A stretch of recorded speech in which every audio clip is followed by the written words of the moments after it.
now let's transition to Andy Dalton. Everyone's kind of talking about Andy Dalton, the whole signing of Andy Dalton. Personally, I felt he would go somewhere else potentially, but he ends up in Dallas. So let's talk about it.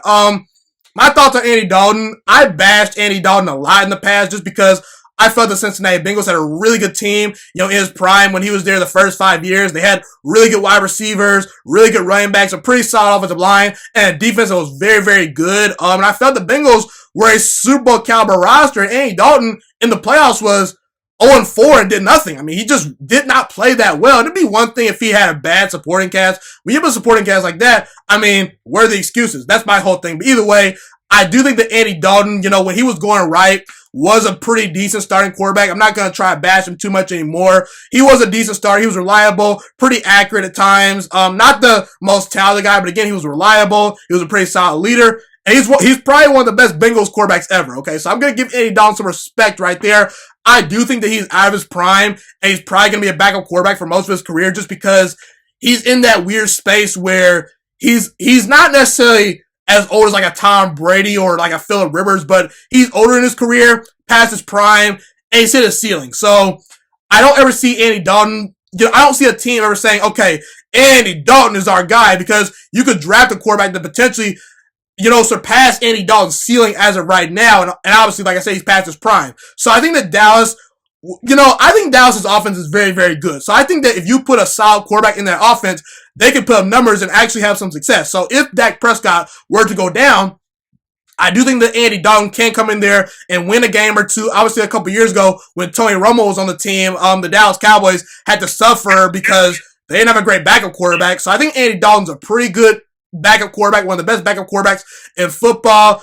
But see, it's kind of interesting that they bring in Andy Dalton because, see, Dak Prescott has yet to sign a long-term contract. And there was some potential talks of Dak Prescott holding out this upcoming season just because he hasn't gotten the long-term deal that he wanted. He got franchise tag, but didn't get the long-term deal. So now I think that Jerry Jones is sending a signal to Dak Prescott saying, hey, listen, Andy Dalton in the past, when he had a good roster, he won a lot of games, he made the playoffs. Dak, if you hold out, we have a guy that may not be as good as you right now, because I do think that Dak Prescott is definitely a better quarterback than Andy Dalton right now. But hey, Dak, if you want to sit out, guess what? We got a guy that can win games. And honestly, based on the way the Cowboys' early schedule looks, I think Dallas can have some success early in the season with Andy Dalton if he knows the offense. So again, do you think that Andy Dalton potentially could be a quarterback that maybe replaces Dak Prescott if the team doesn't get a deal? Or what are your overall thoughts on them bringing in Andy Dalton and all the points that I made? When we first got Andy Dalton, I was like, why do we sign him? Andy Dalton is terrible. I think that was kind of my feelings coming in, just because I know some Bengals fans, and they've always been talking about. Oh boy, I know. Me and Tony are good friends, Mm-hmm. And they always talk about how Andy Dalton are better than Dak Prescott. I think that was kind of what was coming in when I saw the pick, kind of my feelings on it. But when I look at the pick, it's a really good pick because our backup quarterback situation is terrible. Cooper Rush is not the guy you want as a backup quarterback. I had no idea who he was until you mentioned his name. He is not good at all. So bringing in Andy Dalton was good. Good move by us. I think it definitely was a message to Dak saying that you don't try anything this year. Don't try to hold out because we got a guy, and if he succeeds, we can easily move on. But I think they're still going to get that long-term deal done before the season starts. But let me get back to Andy Dalton. Like you said, he had his years in Cincinnati, and he got them to some playoffs. Even though they lost, he got them there.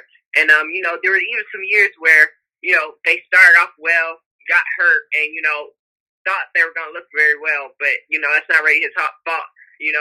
AJ Green, great receiver, but man, he has injury problems while he was there, and that really hurt Andy Dalton as well.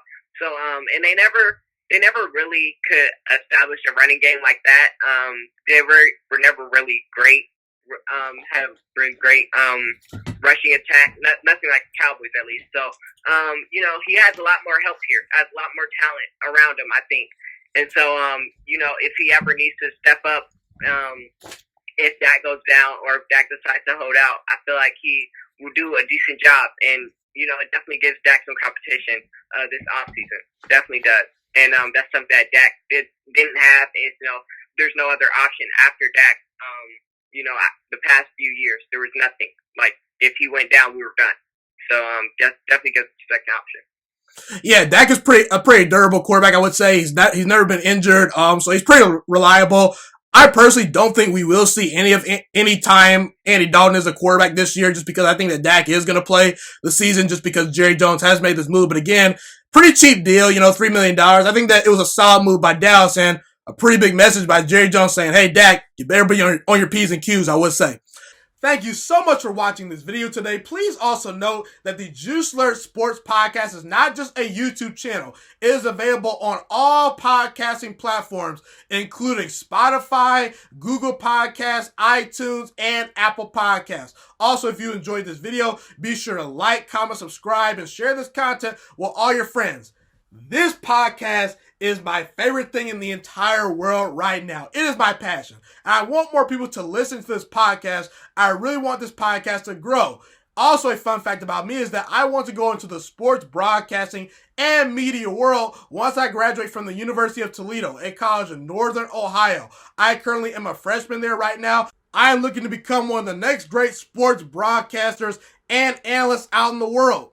And I potentially would like to start my own network if this podcast really truly grows. Or if I fall short of that goal, I would love to work for a big time network like ESPN or Fox Sports 1. I am open to all networks. So if you believe in my dreams and you see or hear my passion through the screen, be sure to tell all your friends about the Juice Alert Sports Podcast. Stay motivated, you guys. Have a God bless day, and I'm out.